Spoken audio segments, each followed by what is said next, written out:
Ko pažljivo prostudira ovaj dunjaluk na kome živimo, vidjet će da na njemu ne postoji ništa što je idealno. Ne postoji na ovome svijetu ništa što je savršeno sa svih strana posmatrano. Mora mu znači postojati nekakva manjkavost ove ili one prirode. I to je znači priroda ovoga dunjaluka na kome živimo. Ko drugačije shvati ovaj svijet, on će imati velikih problema i belaja u životu. Pa je jako bitno shvatiti svijet, dunjaluk, da bi čovjek mogao sa njim, znači da se nosi, da se sa njim, da ne kažem, ili bori.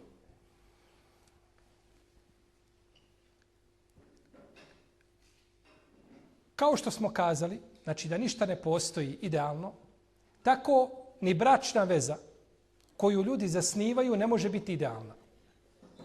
Jer čovjek kada se oženio se odakle? Iz Dženeta ili iz Bihaća, iz Mostara, iz Sarajeva, tako. Oženio se sa Dunjaluka. Pa mora ta bračna veza imati, znači, određenih nejasnoća, razilaženja među supružnicima i slično tome. I to je znači potpuno prirodna i normalna stvar. Nenormalno bi i zabrinjavajuće bilo da je drugačije. Znači nisu problemi koji nastaju među supružnicima problem, nego je problem u tome kako liječiti bračne probleme. Kako da se liječe. Jedan arapski primjer kaže: El wiqajetu hajrun minana ilađ. Mi to prevodimo ovako, globalno. Bolje je spriječiti nego liječiti. Preventiva znači je bolja od lijeka koji se mora nakon toga koristiti. A najbolji način za rješavanje bračnih problema koji nastaju jeste nježnost i blagost među supružnicima. To je najbolji način da se spriječi nastanak bračnih problema. A eventualno ako nastanu, onda se lahko liječe ako su ove dvije komponente ili ova dva huluka, dva svojstva, dvije osobine prisutne, znači kod supružnika. Imam Gazali, rahimehullahu ta'ala, kada je govorio o blagosti, kaže: blagost je bolja od suzbijanja srdžbe. Ovako spominje u svome dijelu Lihja. Blagost je bolja od suzbijanja srdžbe, jer je suzbijanje srdžbe pokušaj da budeš blag nakon što je duša aktivirana. Pa je to opterećenje za dušu. A blagost je znači da čovjek to suzbije, da nikako ne dođe do toga. I zato je jedno od lijepih Allahovih imena, tebareke ve taala, El Halim, blagi. I ovo se ime u Kur'anu spominje 11 puta. 11 puta upoređeno je sa druga 4 imena. Upoređeno je sa Eš-Šekur, El Alim, El Gani i El Gafur. Gdje god nađete u Kur'anu da je spomenuto Halim, mora biti uz njega jedno od ova 4 svojstva. Nema peto. A El Halim znači da je uzvišen Allah blag prema robovima, pa kada zasluže kaznu, on ih ne kažnjava. Pa gdje god pročitate u Kur'anu da piše El Halim na ovih 11 mjesta, znači rob je zaslužio kaznu, ali ga uzvišen je Allah ne kažnjava zbog njegove milosti i blagosti, njegove dobrete prema robovima. Kaže uzvišeni Allah: Tusabbihu lahu as-samawati as-sab'u wal-ard wa man fihin wa in min shay'in illa yusabbihu bihamdihi walakin la tafqahuna tasbihahum innahu kana haliman ghafura. Njega slave i veličaju 7 nebesa i zemlja. I nema ništa, a da ga ne veličate, barak ta'ala, ne slavi, ali vi ne razumijete to. On je taj koji je halim, koji je blag i koji je gafur, koji mnogo oprašta. Šta je značenje ajeta? Znači vi ostavite tespih i slavljenje Allaha, ali vas on ne kažnjava zato što je šta? Halim. Tako je značenje ajeta. Zato što je blag prema ljudima. Pa je znači neminovno da među supružnicima dođe do nesuglasica. Jer čovjek je takav po svojoj prirodi. Pa tu prirodu svoju ispolji isto tako i ispolji i u braku. Jer svaki brak počinje na 2 bitne stvari koje uzvišeni Allah želi spomenuo u Kur'anu. kaže Tebarake wa ta'ala wa min ajatihi en khalaqa lakum min anfusikum azwaja liteskunu ilayha wa ja'ala bainakum mawaddatan wa rahme. Od njegovih ajeta je to što vam je vaše supruge od vas stvorio i među vama je učinio ljubav i samilost. Mevoddet u arapskom jeziku je ljubav koja je jača od hubba. Hub je ljubav, a i mevodde je ljubav, ali je mevodde jači oblik. Pazite što uzvišeni Allah kaže. Učinio je među vama ljubav i samilost. Bračna veza počinje na ljubavi. Jel' tako? Čovjek došao, prvi put vidio djevojku, hoće da je ženi i zavolio je. Zavolio je na osnovu čega? Što mu se dopalo? Pa je počela bračna veza na osnovu čega? Na osnovu ljubavi. Jer čovjek kad ide da prosi ženu, šta prvo gleda kod nje? Šta je najbitnije? Šta prvo gleda? Vjeru. Ja da budete prirodni. Šta prvo gleda kod žene? Gleda prvo ljepotu. Prvo se ljepota gleda. Naravno, možda će neko kazati, a kako je to sad novo pravilo? To nismo čuli. Pazite. Kada čovjek dođe da ženi ženu i pogleda u njenu vjeru, i vjera odlična, djevojka sa ahlakom, primjer što se tiče vjere. Čuo je za nju jer je spitao u njenoj vjeri, nema takve u mahali, nema takve u gradu. I nakon toga pogleda u njenu ljepotu i ne dopadne mu se, pa je odbije. Zbog čega je odbio vjeru? Ko će mi kazati? Zbog ljepote. Hajmo obratno. Došao i pogledao ljepotu, nije pitao o vjeri. Dopala mu se ljepota i pita o vjeri. Pa mu se dopadne vjera, pristane, hajri bereket. Ne dopadne mu se vjera, pa odbije. Zbog čega je odbio? Zbog vjere. Pa u prvom slučaju je odbio vjeru zbog ljepote, pa bi mogao na sebe grijeh navući. Ali tako, mogao biti griješan. A u drugom slučaju šta je uradio? Odbio je, znači, ljepotu zbog vjere. Pa je nagrađen. I tako je spominjao Imam Ahmed, to spominjao hanbelijski učenjaci u fiksnim knjigama, znači da se prvo gleda ljepota. Dobro. Pa se gradi bračna veza na čemu? Na ljubavi i na samilosti. Pa počinje tom ljubavlju, a završava na samilosti. Jer kada ostare supružnici, ne može sam sebe trpiti. Sam sebe ne voli. Pa onda ta ljubav blijedi prema supruzi. Ali onda ima ova druga samilost. Ne cijeli život je valjala, koristio si je i kada ste ostarili, onda nakon toga kažeš živa bila, gledaj ti sebi svoj put. Da tako? Jer čovjek se oženi, pogledajte, dođe, to je Allahova milost prema robovima. Dođe čovjek stranac kod žene, nikad ga vidjela nije, nikad je vidio nije. Pogledaju se jedanput, nakon 3 dana se, to kod nas ide u našim podnebljama na brzinu, vjenčaju i udaju i ona ode sa njim na kraj dunjaluka, ostavi i babu, i mamu, i brata, i sestru, i amidžu, kao da nikada nikoga imala nije, sve zaboravi i odlazi živi sa njim. To je taj mevoddet koji je Allah učinio da bi ljudi mogli živjeti zajednički. Protivno, ona bi otišla sa njim 7 dana i kazala ja ne mogu bez babe i mame i vratila svoje porodice.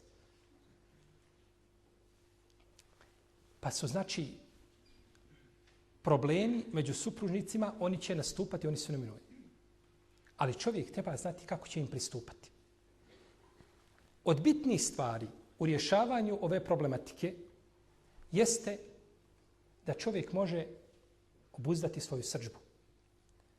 Kako je došlo u hadisu kod Buharije i kod Muslima od Ebu Hureyre, da je poslanik sam rekao lejse šedidu bis sur'ah, inneme šedidu alladhi jemliku nefsehu indel gadab. Kaže, nije jak čovjek koji ljude ruši u hrvanju, nego je jak ko može da obuzda svoju srdžbu. To je prava muškarčina. Znači čovjek jak koji može da savlada svoju srdžbu i ne dozvoli da je ispolji. I zato je rekao poslanik sallallahu alejhi ve sellem, čovjek kada ga savjetovao, kaže nemoj se ljutiti. Savjetuje ga 3 puta istom stvari. Zbog opasnosti, znači, srdžbe. I stoga je rekao poslanik sallallahu alejhi ve sellem u hadisu, koga bilježi imam Tirmizi, imam Ibn Mađe i Ebu Davud, od Muaz ibn Enes al-Džuhenija, kaže, ko savlada svoju srdžbu, a on u stanju da je ispolji, Allah će ga pozvati na sudnjem danu i ponuditi mu da odabere od huriki ono što želi. Samo zbog toga što je šta? Obuzao svoju... A to se prvenstveno odnosi na supruga jer je on u stanju da ispolji svoju srdžbu nad tim nejakim robom koja se zove žena. I došlo u hadisu, koga bilježi imam Ibn Mađe i bilježi ga imam Tabarani u svome srednjem mođemu sa vjerodostojnim lancem prenosilaca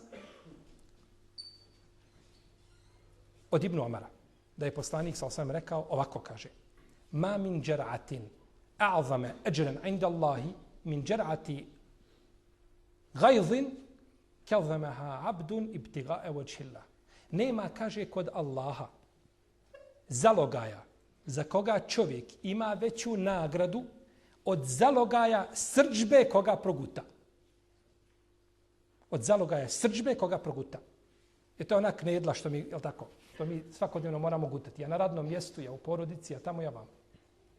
Najveća nagrada čovjeku je kada proguta svoju srdžbu. Zamislite, kod stvoritelja Tebarak nema veće nagrade. I zato je rekao Lukman, alejselam, kako spominje Ibn Ajm u svom djelu Hilije, kada je svoga sina savjetovao, kaže mu, kaže, 3 stvari se ne znaju osim u 3 situacije.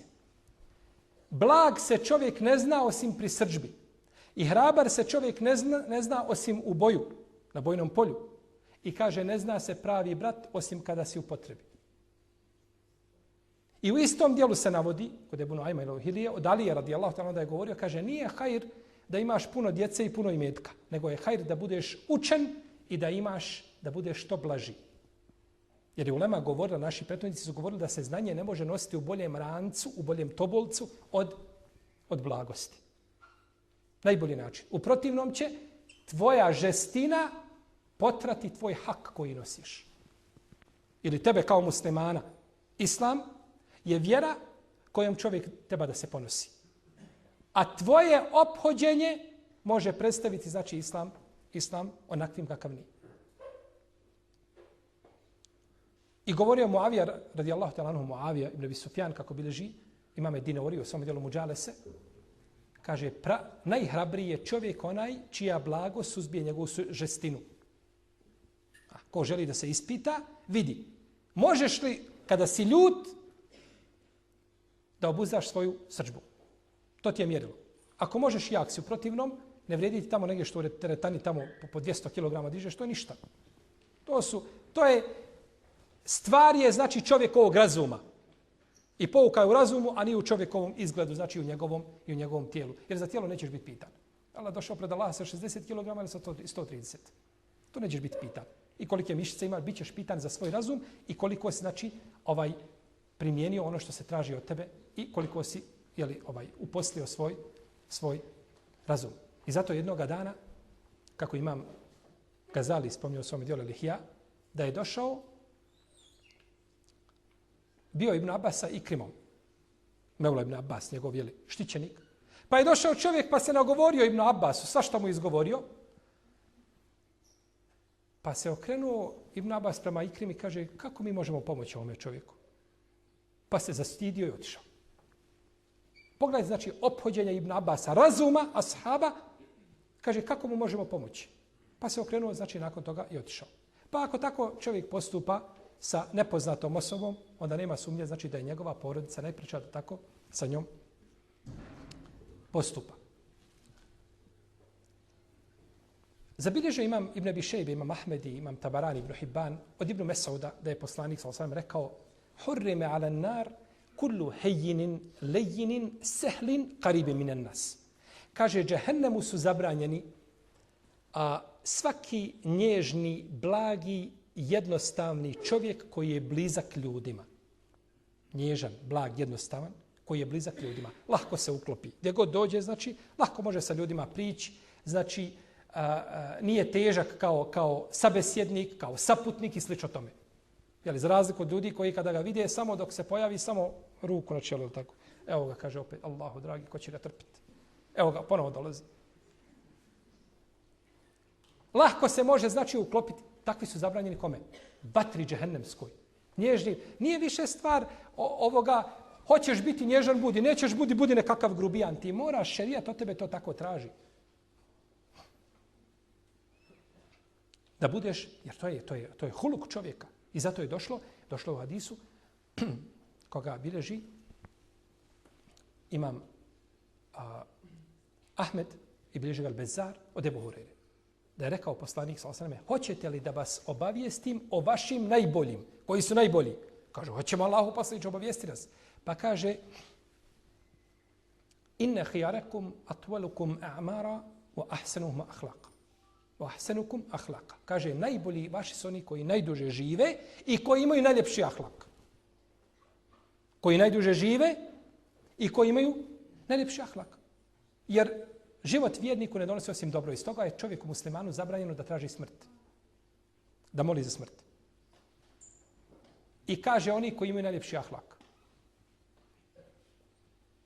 I došlo je, znači, kod imama Ahmeda i kod Ibn Abi Asima, od Enesa ibn Malika, predaje vjerodostojna, da je rekao, Enes kaže: "Služio sam poslanika sallallahu alejhi ve selleme 10 godina. Nikada mi nije rekao što si uradio, što nisi uradio." Ja bih vas zamolio da zamislite ovo i da ovo uporedite sa nama. Svi mi, svako sa sobom. 10 godina ima slugu, nikada mu nije rekao što si, a što nisi. Kakav je to ahlak čovjeka? To je prije nekakav melek u ljudskom obliku. Sallallahu ala Rasulillah. I kada bi neka od njegovih žena kazala što nisi uradio, rekao bi, kaže, da'uhu leu kudije, ili je rekao leu kudire lekan. Ostavi ga da je određeno bilo, on bi to uradio. Pogledajte kako je poslanik liječio taj problem. Ostavite ga da je to određeno, on to radio. Jer je ova je stvar vezana je za čovjekov, znači za druge njegove osobine. Lijep ahlak je vezan za druge osobine. Nećete naći čovjeka da ima ružan ahlak, a da u isto vrijeme nije škrt. To je ovako vezano. Škrtost, nema za to argumenta šerijatskog, neko ne bi pitao, nema argumenta. Ali je to praksa pokazala. Kogod ima ružan ahlak, on je škrt. I to je neminovno. A škrtost je osobina nakon koje ne treba nikakvo drugo zlo. Ko ima škrtost pri sebi, neka bude rahat. To mu je dosta od zla što ima pri sebi. Jer škrt čovjek ni sebi ne želi dobro. Znate kako onaj prolazio, navodi se u knjigama Edeba, da je prolazila se dvojica ljudi pored čovjeka koji je bio škrtac, gušio se. U rijecu tapa se, ne zna plivati. Pa dvojica prolaze, jedan ga zna, drugi ga ne zna. Pomoć, gušim se i tako dalje. Pa je došao ovaj jedan blizu obale, uhvatio se za nešto i kaže mu: "Daj mi ruku", pružio da ga izvuče napolje. On i dalje udara, ništa, gleda u njega, gušim se. Ne zna ga ovaj prvi. Ovaj mu drugi kaže: "Makri se", kaže. Pa je došao ovaj drugi što ga zna tog čovjeka, pa je pružio, kaže: "Uzmi moju ruku." Pa je uzeo, pa ga izvukao. U prvom slučaju kaže: "Daj", škrtac ne daje. Ne, on će se ugušiti, ne daje ruku. Ali kada je rekao: "Uzmi moju ruku", onda može, uzeti može, ali da, to je škrt čovjek. Taman bilo to znači i po njegovim leđima, on to neće. Pa je škrt, to znači zlo. Kažemo, ta se stvar veže, taj čovjekov ahlak se veže za druge osobine, to se niže kao halke, jedna na drugu. Pa nećete naći čovjeka koji ima lijep ahlak, osim znači da želi ljudima dobro. A njegova porodica je najpreča, znači da želi dobro svojoj supruzi.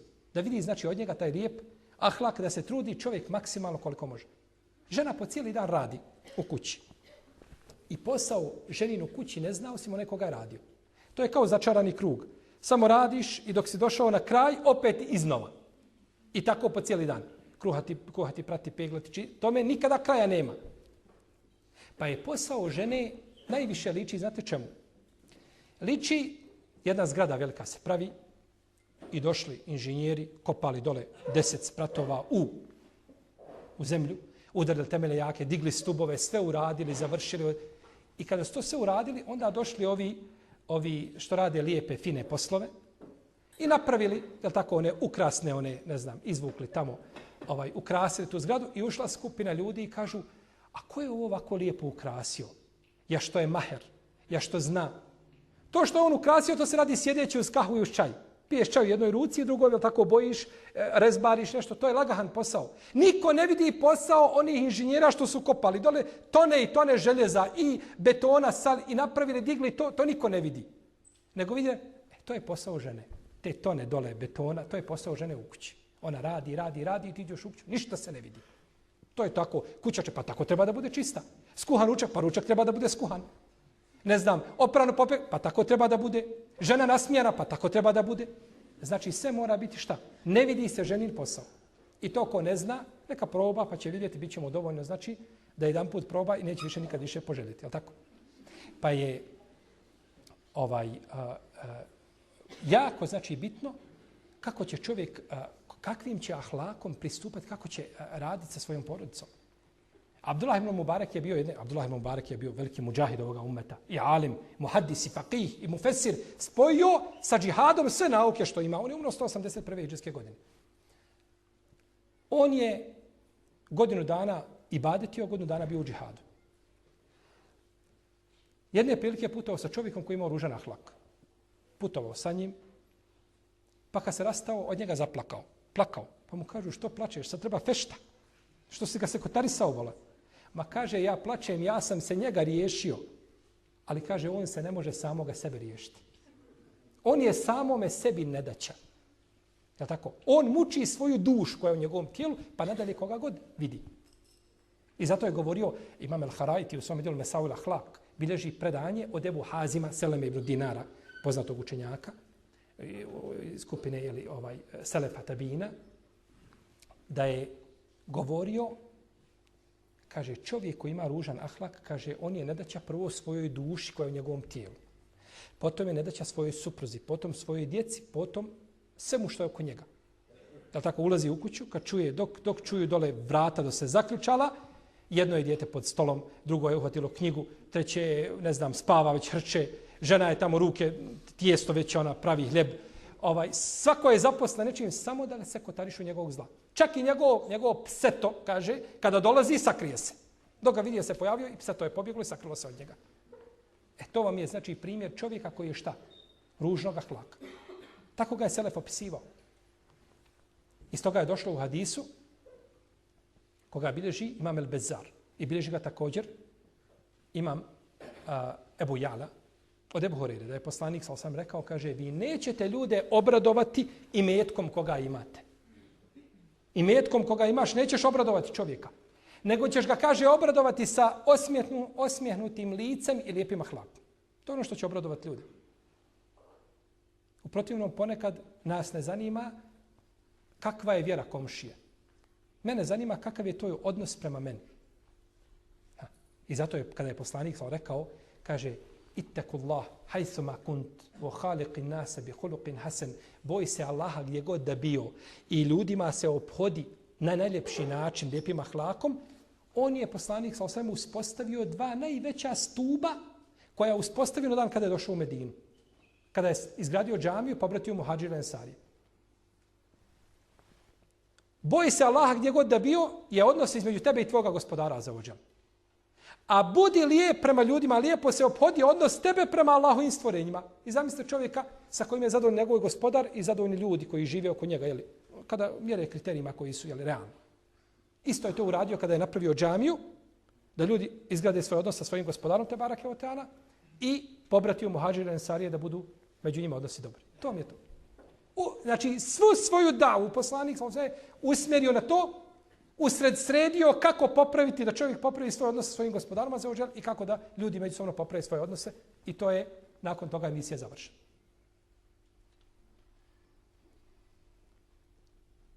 I zato kada je došao, kaže Enes ibn Malik, kako bilježi el-Bezzar sa vjerodostojnim lancem prenosilaca, da je došao Ebu Zer kod poslanika, sallallahu alejhi ve sellem, i rekao mu, Allahov poslaniče, kaže, na savjetuj me. Daj mi savjet koji će mi koristiti. Pa mu kaže, alejke bi husnil huluk, وطول الصمت فوالذي نفس محمد بيده ما عمل الخلائق بمثلها. Kaže,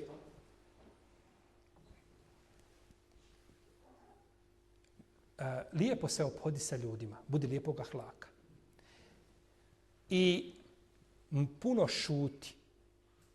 Nemoj puno pričati. Jer čovjek koji puno priča, bit će njegovih loših dijela više nego dobrih. Pričaj kada je potrebno. Pričaj kada ti je mrsko da pričaš. A to je samo da čovjek priča, da ne zaustavlja nikada. To nije lijepa i pohvalna osobina.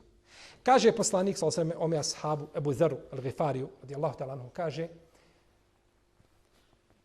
lijepo se ophodi prema ljudima i puno šuti, tako mi onoga u čijoj ruci je moja duša, nikada čovječanstvo nije radilo sa boljim osobinama od ove dvije.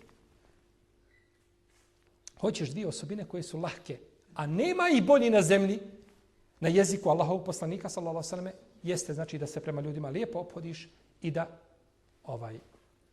da puno šutiš. Ophodi se znači prema ljudima, prelazi im preko njihovih grešaka, preko njihovih postupaka, preće te uzvišeni Allah te barak preko tvojih grešaka i tvojih ružnih dijela. Jedan čovjek je rekao jednom učenjaku od selefa, jednom od odabranih generacija, kaže mu, je Allah, kaži riječ, čućeš 10. Opis. A ovaj razuman ne može sa njim. Ne koristi ta srdžba sa onim ko nosi Allahovu knjigu i sunet poslanika sa u svojim prsima. Pa mu kaže, reci ti, kaže, 10, nećeš čuti ni jedne. Pa je ušutao. To je ahlak muslimana. Ali ovaj ahlak primijeniti u praksu, to nije jednostavno. Zato treba čovjek znači da se bori. Pazite, ima hadis u kome je poslanik sallallahu kaže innamal ilmu bitta'allum wa innamal hilmu bittahallum. Učenje znanja je, ili znanje je da ga učiš, da stjecaš znanje. A blagost i nježnost je da se vježbaš na blagost, da to sebi priuštiš. Pazite dobro sad.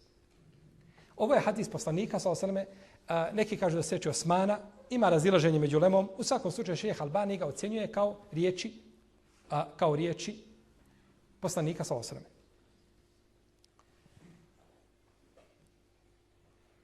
Stjecanje znanja. Je li to prirodna osobina ili osobinu koju čovjek sebi pribavi i priušti? Kakva je? Što ste nesigurni? Pa priušti sebi. Ko se je rodio učen? Izišli smo iz materica naših majki i ne znamo ništa. Potom će nas uzvišeni Allah vrati da ne znamo ništa. Summa yuraddu ila arzalil umuri likay la ya'lam min ba'di ilmin shay'a. To tako će biti na kraju života. Izišao si ne znaš i vraća ga uzvišeni Allah dželle podnu starost da ne zna ništa. Tako vidite starog čovjeka, treba ga ko malu bebu vodati za ruke i pokazivati mu ovo ti je ovako, ovo je ovako, ne zna ni šta je bilo, šta se desilo, sve zaboravlja. To je priroda čovjeka. Bivaš jak, pa ideš, pa ko stabljika, pa nakon toga osuši se čovjek i nakon toga ide u zemlju i vraća se svome gospodaru. To je priroda dunjalka, ništa drugo. Pa je čovjek znači, dobro. Dakle, znanje je kakva osobina koju čovjek mora sebi priuštiti. A blagost i nježnost, jer i u osnovi znanje, je li to osnovi nauka, je li to osnovi osobina koja se priušti ili je takva da je čovjek rođen sa njom? Rođen sa njom. Pazite, ovo je jako zanimljivo. Što je poslanik uporedio? Dvije vrste. Uporedio je znanje koje se treba priuštiti i blagost na kojoj se čovjek rađa. Hoće kazati, Allahu poslanik ovim hadisom, ili Osman po drugoj verziji, da čovjek kako sebi može priuštiti znanje, na isti način se može potruditi i priuštiti šta? Blagost i nježnost. Neki se ljudi tako rađaju, tačno, ali to sebi možeš priuštiti, jer ne bi u protivnom poslanik sam tražio od tebe ono što ne možeš. Je tako? Traži li šerijat nešto od nas što ne možemo? Nikako. Pa ne bi to tražio od tebe. Pa je čovjeku znači moguće da se priušti. I da lijepo. Hasan al-Basri jedne prilike mu je čovjek nagovorio i tako nalijepio Hasan al-Basri, a svašta mu izgovorio. Pa kaže mu jedan od prisutnih, kaže, zar mu nećeš odgovoriti? Hasan al-Basri, Ebu Sa'id, zar mu nećeš odgovoriti? Kaže, وَلِمَاذَا تَعَلَمْنَا الْعِلْمَ إِذَنْ kaže, zašto smo onda učili znanje? Ako ti kao musliman poneseš se prema nekome ko nema od islama osim ime, ako je babo potrefio da mu da muslimansko ime, ti ako se poneseš prema njemu na isti način, kakva razlika mi dva dvojice recimo? Kakva je razlika? Isti, poistovjetili ste se. Pa je to znači neispravno. Kaže Džerir ibn Abdullah al-Beđeli, nikada me nije poslanik sam sreo otkako sam primio islam, a da mi se nije osmijehnuo lice. Nikada me nije sreo, a da mi se nije osmijehnuo lice. Ahlak kojim čovjek znači pokazuje, ovo je odnos u društvu. Mi govorimo o jednoj stvari koja ne mora biti na nivou i razini na koje je ona u porodici. Ako je čovjek dužan, kaže poslanik sallallahu alejhi ve selleme, da je čovjek dužan da oprosti svome robu, kaže koliko puta da oprosti svome robu dnevno ako pogriješi. Tako došlo imam Ahmed u Musnedu, kaže 70 puta da mu oprosti. Imaš roba 70 puta pogriješi u danu. Da mora biti maher veliki da pogriješi 70 puta u jednom danu, je li tako? Pogriješio 71. put, onda mu kažeš Allah ti se smilovao, nisi trebao. Tako je pravilo. To je rob koji nema pravo, ne može se oženiti bez tvoje dozvole. Ne može imetak sam što ima pripada tebi. Ne može pobjeći od tebe ako pobjegne, Allah mu ne prima namaz. Nikakvih prava nema, ništa. Rob, u pravom smislu riječi, toliko mu puta oprosti. Šta onda kada je u pitanju tvoja supruga ili kada je u pitanju tvoj suprug sa druge strane? Jedan hadis. Kada bi mi uspjeli taj hadis primijeniti u našem životu, Allaha mi stanje bi se naše promijenilo, znači za 180 stepeni. Samo da ga primimo u svome životu. Kaže poslanik sallallahu alejhi ve sellem u hadisu koga bilježi imam Ebu Davud od Ibn Omara, kaže ta'afau fima bejnekum fema belagani min haddin fakad wajab. Kaže opraštajte jedni drugima ono što je između vas. A kaže ako do mene dođe tužba u pogledu šerijatske kazne, kaže mora biti izvršena. Pazite. Poslanik sallallahu alejhi ve sellem kaže da opraštamo jednim drugima šta? Ono zbog čega treba izvršiti šerijatsku kaznu. Čovjek ti nešto ukrao i da mu oprosti što je preče nego da ga prijaviš i da bude kažnjen. Je li tamo govorimo gdje postoji šerijatska vlast i izvršavanje propisa i tako dalje. Pa je došao kod Ebu Davuda i kod Ibn Mađe od Safvana ibn Abi Umeje, kaže spavao sam jednog dana u džamiji. I stavio svoju burdu, svoj grtač pod glavu kao jastuk i spavao. Pa je došao jedan čovjek, kaže, pa je to malo pomalo i izvukao. Kada je izvukao, kaže, uhvatio sam ga za ruku. Kaže, sad si moj. Idemo kod poslanika sallallahu alejhi ve sellem. Pa sam ga odveo. Kad sam ga doveo, kaže, osjeste mu ruku. Osjeste mu ruku. Pa rekao Safvan poslaniku sallallahu alejhi ve sellem, kaže, Allahu poslaniče, da mu ruku odsječeš zbog ovoga ogrtača, ja mu ga poklanjam, hedija, džaba mu ga, ništa, završeno. Kaže, a što nisi, kaže, prije nego što si mi došao. Sada kada si mi došao, gotovo. Dok se to prijavi kadi, nema pravo više da zaustavi, tako? Pazite, ovdje kaže, pa mu je izvršena šerijatska kazna. Da je prije to oprostio, bilo bi sve u redu. Šerijatska kazna koja je bolja za čovječanstvo, kaže poslanik sallallahu alejhi ve sellem u hadisu, oko koga se ulema razilazi, ima hadis kod Ebu Davuda i drugi, Šejh Albani ga ocjenjuje ispravnim, kaže da je šerijatska kazna za ljude bolja nego da im 40 dana pada kiša. Jedna šerijatska kazna da bude izvršena na zemlji. Bolja je nego da 40 dana ljudima pada kiša sa neba. Pored te vrijednosti, te šerijatske kazne, šta kaže poslanik sallallahu alejhi ve sellem? Opraštajte jedni drugima. Oprosti. Ubio, može se primiti krvarina, mjesto, jel tako, kisasa mjesto osvete, odmazde, ukrao, može biti, jeli, da ne bude da ga ne prijavljuje, da ne bude ruka osjećena i slično tome. Pa dobro, ako je to stvar sa krucijalnim stvarima među muslimanima, što mislite kakva je onda rekla, kazala, ne znam, zbog nekakvih priča, glasina, zbog nekakvih stvari koje ne vrijede spomena, ljudi prekidaju zbog njih odnose, a i supružnici isto tako.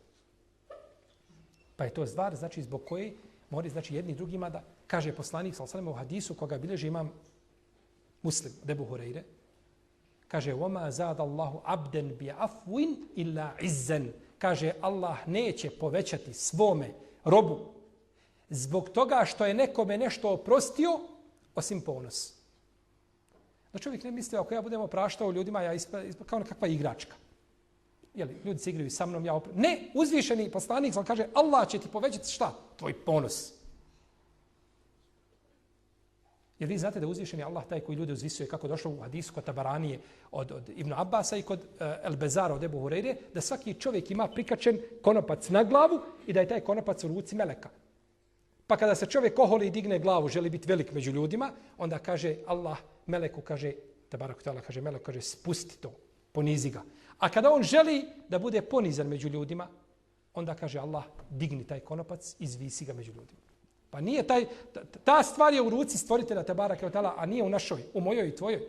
On uzvisuje koga želi, a ponižava koga želi. I kaže u hadisu Abdurrahman ibn Aufa, koga bilježi Imam Ahmed, kaže وَلَا يَعْفُ عَبْدٌ عَنْ مَظْلَمَةٍ يَبْتَغِي بِهَا وَجْهَ اللَّهِ إِلَّا رَفَعَهُ اللَّهُ بِهَا. Kaže, neće čovjek nikada oprostiti nekome nepravdu koja se čini, želeći time Allahovo lice i zadovoljstvo, a da ga Allah neće dići zbog toga stepena. Da ga stvoritelj ne digne, znači zbog toga stepena, zato što je oprostio. Pa je to znači, ta stvar se tiče čovjeka i tiče se znači njegove vjere, tiče se njegovog ahlaka, a nije dobrovoljna stvar. I koliko ima žena koje se i dan i noć žale Allahu na svoje muževe. Nije zanoćila, a da nije Allahu požalila se. A vi znate da je poslanik sallallahu alejhi ve sellem rekao da štiti stvar ili stanje dvije osobe. A to su žena i jetim.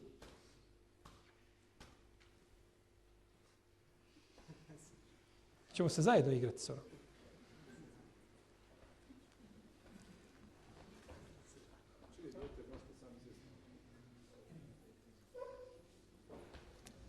Dakle, poslanik sallallahu alejhi ve sellem štiti znači interes žene i štiti interes jetima. Pa je to zaštićeno riječima poslanika sallallahu alejhi ve sellem. Pa zamislite ženu koja zanoći naveče i nezadovoljna svojim suprugom. Allahu se žali i jada na stanje u kome se nalazi, na njegovo ponašanje. Šta očekuje taj čovjek da ga zadesi u stvoritelja Tebareke ve Teala?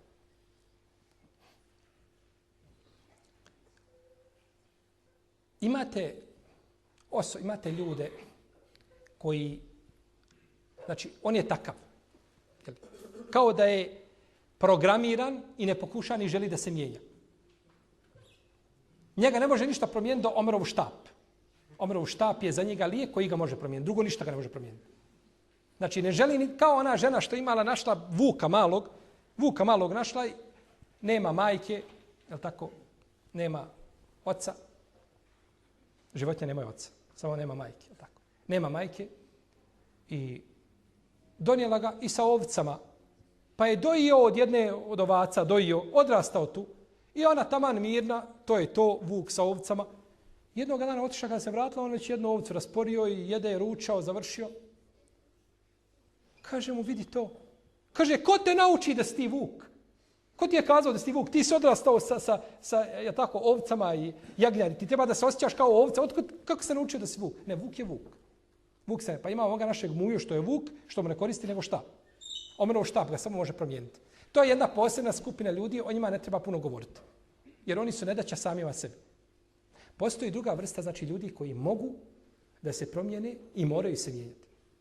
Uzvišeni Allah Tebareke ve Teala u Kur'anu spominje nama događaj kada je jedna žena žalila se poslaniku sallallahu svoga muža. Pa kaže Tebareke ve Teala: "Kad sami Allahu qawla allati tujadiluka fi zawjiha wa tashtaki ila Allah wallahu yasma'u tahawurakuma." Allah je čuo riječi one koja se sa tobom raspravljala o mužu i Allahu se jadala, a Allah čuje ono što vi međusobno govorite. Ajet objavljen zbog jednog problema nesuglasice među supružnicima. Ja Rab, ništa drugo nema u Kur'anu, samo to treba da bude. To je dovoljna naznaka, znači, muževima koji razmišljaju da kažu Allahu dragi, da sada ima Kur'an, da se objavljuje nešto, da ima objava. Se objavljuje, možda bi zbog mene došao ajet sa nebesa, koji će sučiti do sudnjeg dana. Ajša radijallahu ta'ala kaže, kako je došlo kod imama Ibn Mađe sa vjerodostojnim lancem, a osnova hadisa je kod Buharija u Sahihu, kaže, došla je ta žena koja se jadala poslaniku sallallahu alejhi ve selleme, kaže, a ja u drugom, kaže, kraju kuće i ne čujem sobe, mala soba, pa kaže, alhamdulillahi allazi wasja sam'uhu al-aswat, kaže, hvala onome, kaže, čiji sluh obuhvata sve. Pa je on čuo, ja nisam čula metar od mene, ja ne čujem, ali je Allah uzvišen iza 7 nebesa čuo kako se ona njemu jada. Sallallahu alaihi wa sallam. Zamislite to. I zato jedne prilike zabilježio je Ibn Abi Hatim ar-Razi u svome tefsiru, da je Omer radijallahu ta'ala išao sa skupinom ljudi, putovao karavana, pa ga je zaustavila jedna starica.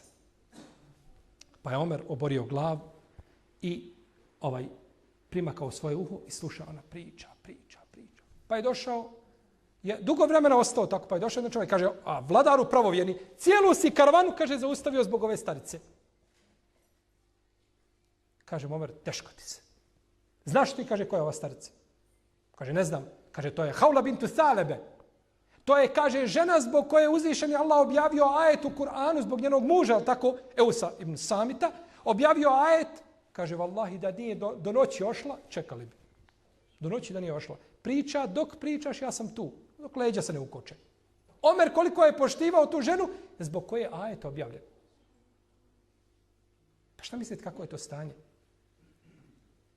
I koliko bi takvih ajeta bilo da ima objave zbog raznoraznih ljudi kako se ponašaju i kako postupaju, znači, u svojim porodicama. Pa čovjek mora imati, znači, na umu jednu bitnu stvar. A to je da ženin period života kroz koji prolazi nije uvijek isti. To se mijenja, varira. Žena u ciklusu je u posebnom stanju. I najveći broj problema nastupa u tom periodu. Žena u tom prije ciklusa na dan, 2, 3 i u vrijeme ciklusa je u posebnom stanju i halu. I zbog toga je došlo u hadisu da je ženu zabranjeno pustiti kada ima šta? Ciklus. Kao da se kaže, žena u tom stanju, njene riječi i postupci nisu baš najmjerodavniji. Tako, jel u redu? To je posebno stanje za ženu. Zamislite ovako. Žena, to je krvarenje. Izljev krvi. Ti otišao u džamiju, ne znam, ušao u abdeshanu, abdestio se i kada si izlazio iz džamije, posrneš i na ogradu i na željezo i rasiječeš ovdje ovako ruku. I odmah uhvatiš napolje, izašao iz džamije. Efendija stoji. Kaže, baš dobro, brate, što si došao, Allah te nagradio. Evo, kaže, ja trebam na put ići, a kaže, guma mi probušena. Hajde mi pomozi da zamijenimo gumu. Kaže, Efendija, molim te, zovi hitnu pomoć, ruku sam razrezao, svu rasjekao, zovi hitnu. Kaže, hajde da zamijenimo gumu, neće otpast. Zamijenimo gumu lijepo, polako, pa ti onda nakon toga idi svojim putem, razmišljaj šta ćeš da zamijenimo gumu. Šta bi rekao Efendija, hoće li ja ću tebe prišeraviti mjesto gume, je li tako? Tebe će nataknuti mjesto gume. Zašto? Pa ja krvarim, čovječe Bože, krvarim. Pa žena krvari, ima unutrašnje krvarenje, znači nije nikako normalno stanje. Jeste, Allah ga je propisao ženama, ali to za njeno tijelo nije. Jel u redu? Pa je teško, znači u tom stanju je žena, znači njeni postupci, njene riječi moraju biti, znači, posebno tretirane. Imaš filtar, ovoliko može se kroz njega proći. Tako treba da bude. A nikako, znači, da se gleda svaku riječ, kazala se to što, pa u takvom je stanju da može kazati. I stoga čovjek mora imati jednu bitnu stvar, a to je nešto što se u arapskom zove et-tegaful. A to je nemar ili nehaj, nevođenje pažnje, nezainteresovanost. Praviš se da ne kužiš i ne kontaš. Uđeš u kuću, žena ljuta. Ona, vidiš ti da je ona tempirana. I ti uđeš, salamu alejkum, kako ste, šta ste, jeli? I ona ništa šuti. Šta je bilo? Hajr, što si ljuta? Znaš ti dobro što sam ja ljuta. Pa ti znaš dobro što je, ali ti se, šta? Ti se praviš da ne kontaš. Ti ne znam, nije mi jasno pojasniti. O čemu se radi? Nisam načisto. Šta je bilo? To tebi ima korist, taj tvoj odnos takav ima korist. Ti dobijaš na vremenu. Ti si ušao, žena je ljuta. Ti znaš otprilike zbog čega je, ali želiš od nje pravu sliku šta je i kako je. Znala ona svaki detalj toga. Možda ponekad ne zna sve detalje, pa ju nećeš joj iznositi, jel tako, da dodatno bude ljuta. Ti, znači, pripremaš sebi teren kako ćeš se postaviti i kako ćeš se suprotstaviti tom problemu. Kako? Ne znam, nek onda pojasnim. Kaže ti opet, dobro, reci, molim, samo objasnim, kako si mislila to? I ona opet objašnjava, a ti tada uzimaš zrak, jel tako? Imaš da predahneš i da onda se možeš postaviti kako treba. I problem se, jel tako, riješi. Ušao si u kuću, ne znam, posle posla došao, sve nema kolača. Ti navikao, jel tako, da bi stomak održao ravnotežu, da uvijek bude, jel tako, kolač i sad nema kolača. Dobro. šta tebi smeta? Ne spominje nikako, ne spominješ kolač, nego pošalješ dijete, kažeš, evo, 5 maraka, idi u pekaru, ima kroasan, donesi i sve nakon toga prođe. Ti radiš u firmi. Jel tako ponekad šef kaže, uradi ovo i ovo. Ti svakog kažeš, dobro, izvješ, kaže, ma neću, otkaz, neću i gotovo. Jednostavno, ne da mi se nešto, neću i završeno. Pa dobro, može li ženi naići takav period da kaže, neću, danas nisam za toga, to ne mogu, ili to kod nje mora biti? To je znači pogrešan, taj tegaful, on je jako bitan. Pazite, vi ste čuli za učenjaka koji se zove Ebu Abderrahman Hatim el-Asam. Jedne je prilike došla jedna žena da ga pita nešto. Pa je sjela ispred njega i pitala ga. Ali u tom periodu dok je pitala, tako navode Al-Hatib al-Bagdadi u svojoj povijesti, drugi navode u njegovoj historiji, u njegovoj biografiji. Ja se izvinjavam na ovoj priči što je ovakva, ali je iz nje pouka. Ona je sjedila i kada ga je pitala, ona je pustila vjetar. Nehotično. Tako, možda je bila bolesna, možda je bila nehotično. Iz razloga ovoga nije bitno. I žena se našla ukopana. Došla pred učenjaka ummeta i uradila takvu stvar. Ali pazite njegov razum. Kaže o njoj, šta si kazala, glasnije govori, ne čujem. Ona sjedi pored njega. Evo, alhamdulillah. Allahume leke alhamd. Kaže, on ne čuje dobro. I od tad su ga nazvali Hatim el-Asam, a el-Asam znači gluhi. A on nije gluh. Ali je dobio nadimak šta? Dobio nadimak gluhi zato što je šta? Glumio. To vam je taj tegaful ili taj nemar, nevođenje brige, da čovjek zna ponekad nešto prekriti, da ne mora se biti šta? Na polju. Ibnul Kajim kada je spomenuo ovaj događaj u svome dijelu, Medariđu Salikin kaže i ovaj tegaful kaže to je pola čovjekove vještine i pola njegove snage. I taj tegaful smo mi uzeli od poslanika s.a.v. Kako? Kod Buharije ima predaja od Ebu Hureyre radijallahu ta'ala, onda je poslanik s.a.v. rekao, zar ne vidite, kaže, kako Allah od mene odagnava vrijeđanja Kurejša? Oni kaže, la'an Allahu muzemmemen, o ještumune muzemmemen, o ane Muhammed. Oni kaže, vrijeđaju muzemmema, a muzemmem u arapskom je neko ko je pogrdan, pokuđen. A ja sam, kaže, Muhammed, moje ime znači pohvaljeni. Pa oni nisu htjeli kazati pohvaljeni Muhammed, nego kažu muzemmem. Hoće kazati suprotno, tako. Lijepi, kažu ružni, jel u redu? Kaže, pogledajte, kaže, kako Allah od mene odagnava njihove uvrede, kaže, oni vrijeđaju ružnog i pokuđenog, a ja kažem Muhammed, ja pohvaljeni. Dobro, je li poslanik s.a.v. znao da je ta pogreda upućena njemu ili nekome drugom? Ma na njegovu s.a.v. adresu upućena, on dobro zna, ali, je li, tako se predstavlja i tako se ponaša kao da to nije upućeno, to je upućeno nekome drugom. Vidiš putem, kaže, vehabija. Je stvarno vehabija, da Allah sađe od vehabija. Treba i pokupiti negdje otjerati u šume da ih nema. Ja vehabija, ja sam musliman. Iako znaš da tebe cilja, ali je to taj tegaful u kome čovjek odmori i sebe i druge. Iz toga čovjek ne treba sebi dozvoliti da i žena u tom stanju, govorimo o stanju ciklusa, što mnogi muškarci ne znaju. Allaha mi, ko shvati prirodu žene, nikada sa ženama problema neće. Nikada. Samo ako njenu prirodu, ovo nije uvreda ženama, da ne bi shvatio neko da je ovo žena takva priroda, pomiri se takva kakva jeste i ne može biti drugačija. Ne, nije. Žene s te strane zaslužuju pohvalu. Ne znamo, ćemo imati vremena da to objasnimo, ali ko shvati prirodu žena neće imati problema. Imam Ahmed kaže kada je umrla Abdillah, njegova supruga, plakao, pa su ga pitali što kaže 20 godina smo kaže živjeli, nismo se razilazili. Pa kažu kako to? Pa kaže kada sam ja bio ljut, ona šuti, a kada je ona ljuta, ja šutim. Pazite razuma. Allaha mi razum. Kaže ona kada je ljuta, ja šutim, i tako se dogovorili. Jer je poslanik, ja sam rekao za ženu, je tako kako došlo od Ise Buharire kod Buharije, da je žena krivo rebro. A da je najkrivlji dio njegov gornji dio. Znači ovako je rebro pravo i ovaj gore dio je kriv. Ako ga pokušaš ispraviti, pući će, nemaš ništa. A ako ga koristiš takvog, koristit će. Tako je rekao poslanik sam. Znači ovako je žena. Ovako je žena. A ti si ovako. Ti si pravo. A ona je ovako krivo. I sada ovdje između vas ima ovo ovdje. Ovo je vakum. Ovo su problemi. Ovo je vakum ovdje. Ti spravo samo gledaš razum, nema kod tebe emocija, kod tebe sve po šablonu. Kod žena nije tako. Kod njima je tako drugačije nešto. I onda ima problema. Ako pokušaš ženu da ispraviš, slomiš i nemaš ništa. Šta je rješenje? Rješenje je da se ti ovako poviješ. Budeš i ti malo herav i onda sve bude po tama, nema problema. Ovo vam je priroda žene. Ko ovo shvati, nema problema. Ko ne shvati, taj će obijeliti sa ženama. Dobro.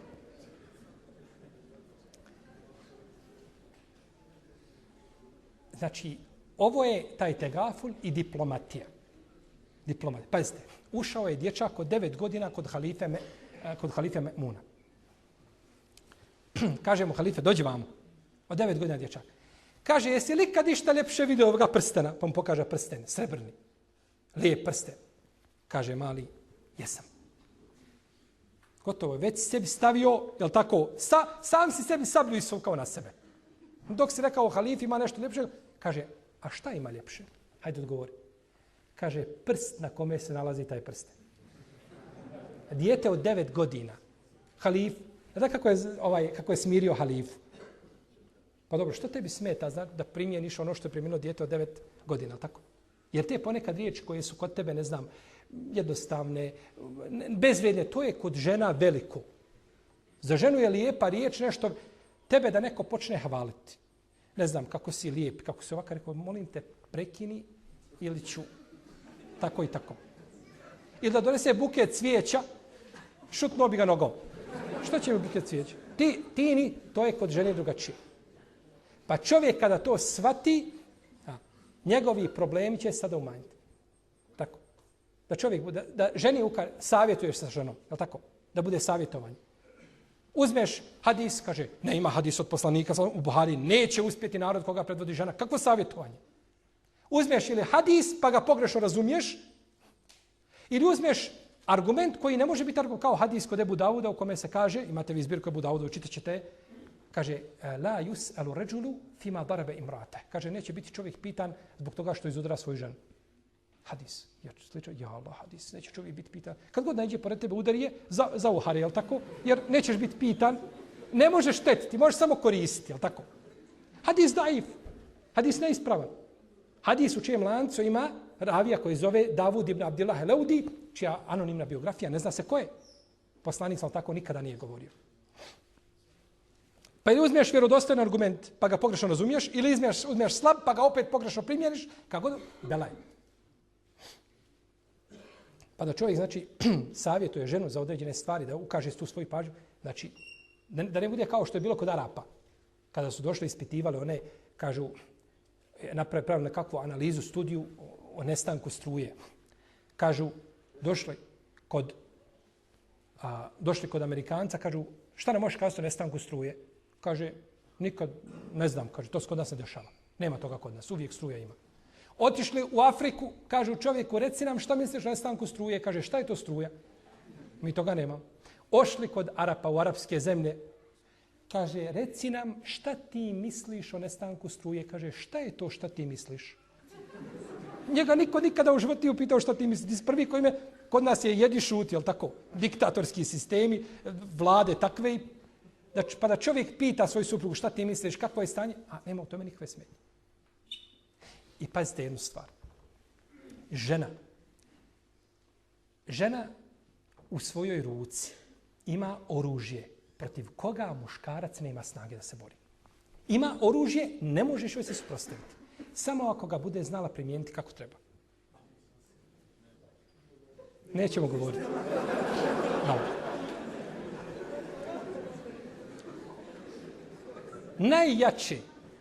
Najjače, moramo biti pravedni, tako. Najjače oružje žene jeste njena slabost. Jeste li ikada vidjeli stvorenje da je njegova potpuna snaga u njegovoj slabosti? To vam je samo žena. Na zemlji ne postoji drugo stvorenje koje što je slabije, to je jače osim žene. I zato muškarac želi od žene ženu. On ne želi još jednog muškarca u kući. I tu žene mnoge griješe. To je greška žena. One ne znaju prirodu muškarca. Kao što muškarci ne znaju prirodu žena, tako ne znaju ni žene prirodu koga? Muškaraca. Žena, ne znam. Žena mu prvak Evrope u kickboksu. Prvak Balkana u džudu. Kad ga dok ga pogleda, on se sav strese jadno. Kažete mi, kako taj čovjek može osjećati? On hoće snagu njene slabosti. A to nam je rekao poslanik sallallahu alejhi ve sellem. Pazite. Allahov poslanik sallallahu alejhi ve sellem kaže, subhanallah, kaže, ma ra'aytu min naqisati aqlin wa din azhaba lilubi ar-rajul al-hazim min ihdakun. Kaže, nisam nikad vidio da žene koje su nepotpune vjere i pameti. I ovaj hadis se isto tako od hadisa koji se pogrešno shvataju i razumijevaju. Da je žena nepotpuna pamet, šta god kaže, kaže nepotpuna pamet. Ti si nepotpune pameti koji tako govoriš. Jer nisi shvatio i razumio šerijatske argumente, pa i stavljaš na mjesto gdje nije. To je isto kao da kažeš vojnunin musallin, teško se klanjačima, stojiš na džamijskim vratima, ljudi ulaze u džamiju, ti kažeš, Allah kaže u Kur'anu teško se klanjačima, hajte uđite. A uđite, Allah kaže teško se klanjačima, ja ni pod razno neću. To je isto tako. Ti nemaš pravo uzeti dio, razmontirati hadis i uzeti jedan dio i to nemaš pravo. Kaže se nepotpune vjere zbog, jel tako, ciklusa, ne posti, ne može klanjati i tako dalje. I to je nepotpuno naravno. A pamet je zato što su ženine emocije jače od njenog razuma. I zato u braku moraju biti emocije i mora biti razum i mora biti balans. I zato dvojica ne mogu uspjeti. A ni dvije ne mogu uspjeti. Nikada. To je batil. Koga hoće da, jel tako, da gore ozvaniče na zapadu, da ga legitime. Znači, razum i emocije. I tako samo lađa plovi. To su dva krila za avion. Zamislite da jedno krilo nema aviona. To kao što je za vjernika nada i strah. Dva krila, pada bez njih. Tako vam je u braku, znači emocije i razum. Pa kod muškarca jači razum, ali nema emocija, krnjav.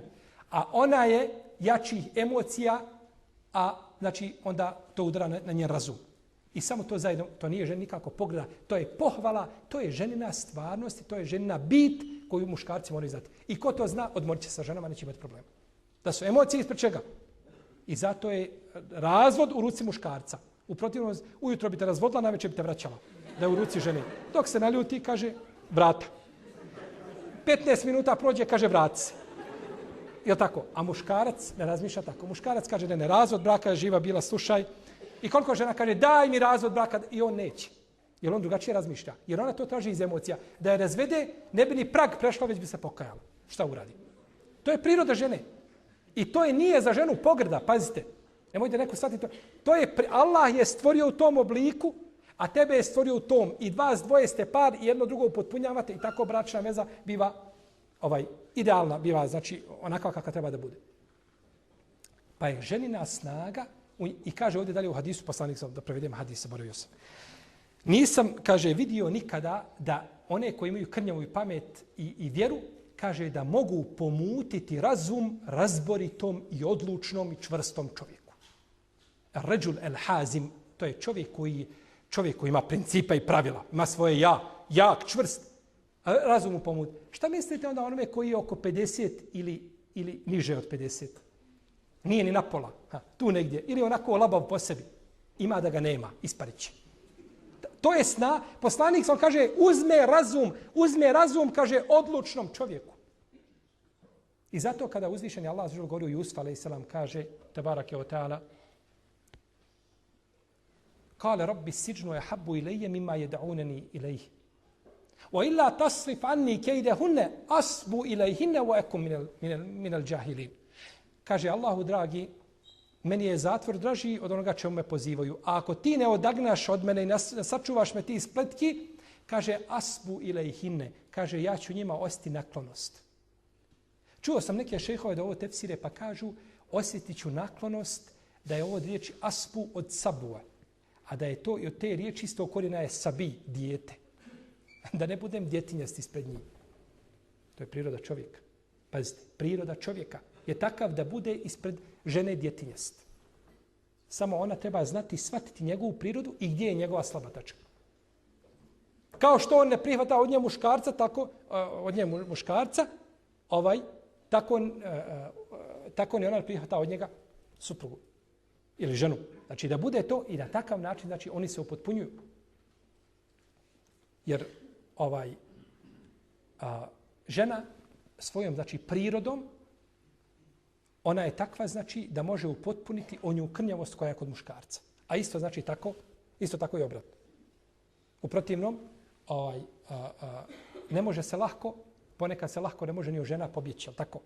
Vi znate, oni imaju, što se ne smiju, nakon ženitbe ne smiju se više rastajati.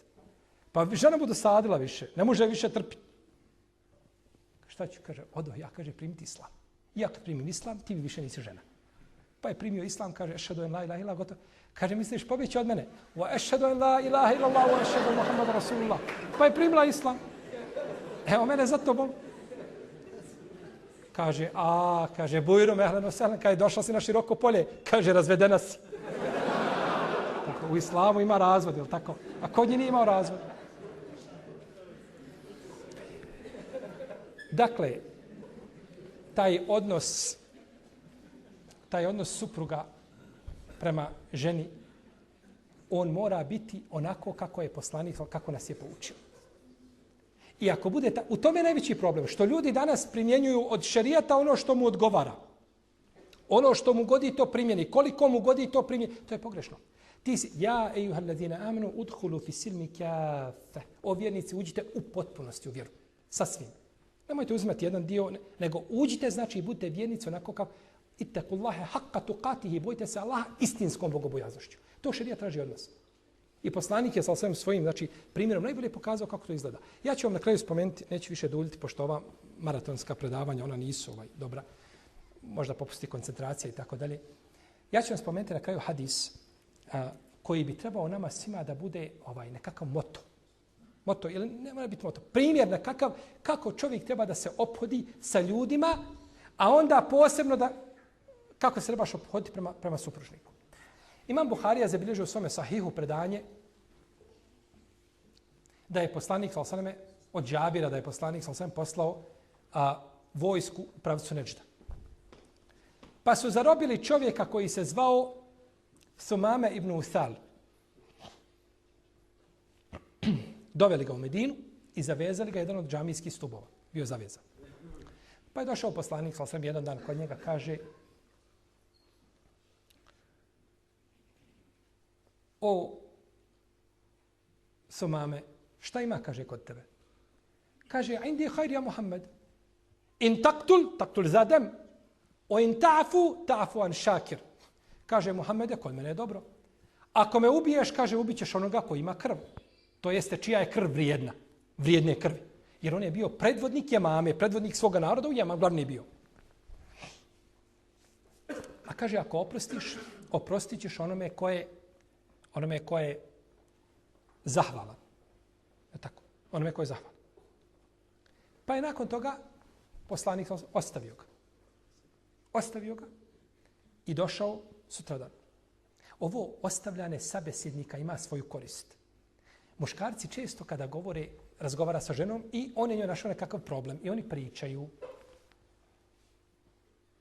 I on uporno vidi da ona skreće temu tog razgovora u drugom pravcu. Ne, kaže, nemoj mi bježati, vrati mi se nazad. I želi, znači, to je pogrešno. Ti dok vidiš da je supruga skrenula priču, gotovo završeno, i ti samo nastaviš tim kolosikom.